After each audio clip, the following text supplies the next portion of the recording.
Howdy everybody, it's Carpo here, and this will be a kind of a random offbeat video, but it's going to be a movie review of all things.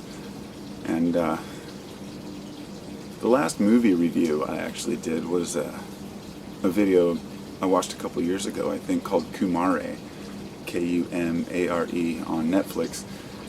And it was about a guy who basically created himself this. He made himself appear to be a guru in order to show how people could get sucked into,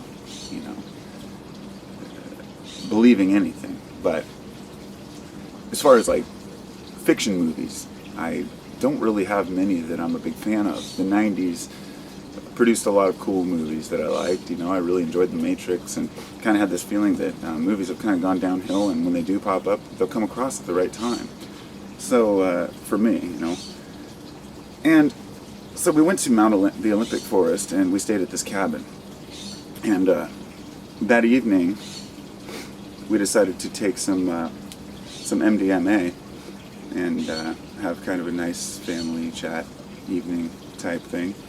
And while we were waiting, I decided I'd just put on a movie in the background on the TV they had there. And like most people who've stayed at a cabin, if you've ever stayed at a beach house or a cabin, they've usually got their TV and then a bunch of VCR tapes and maybe a few DVDs, and they're usually just old movies, and most of them were. And there's one DVD on the shelf I saw. It was called Interstellar. And I remember I've heard the name of the movie. My thought was that it was about something completely different. I didn't know who was in it. I've never seen a preview before it. I popped that movie in, and within 5 minutes, I was hooked. I didn't move from my seat for a full 3 hours. I was so deep into this movie, it just blew my mind. I was absolutely blown away. I mean, I just can't even express how blown away I was. And I know that taking the MDMA added to the experience, of course. So I watched it again last night, or the night before last, and was even more emotional and more intense for me.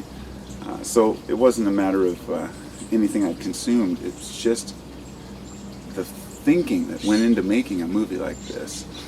There's one point in the movie where he's in this 5-dimensional reality, and the thought that goes into creating the image that they show.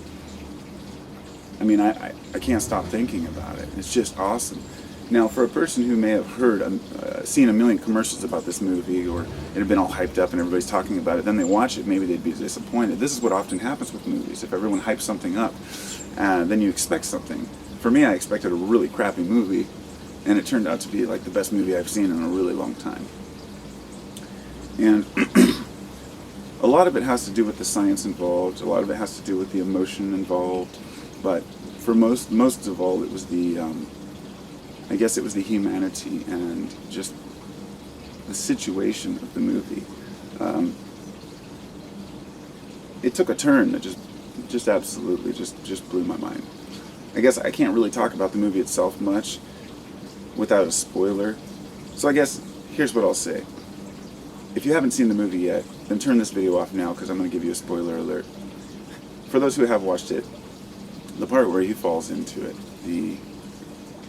the 5-dimensional grid, and he starts manipulating the strings and figuring out how to, how to mess with the 3-dimensional world, or the physical world, through time, using time, and that power of love. It's an amazing thought. The concept is kind of how I pictured, when people talk about ghosts moving things, or things being moved by poltergeists or whatnot.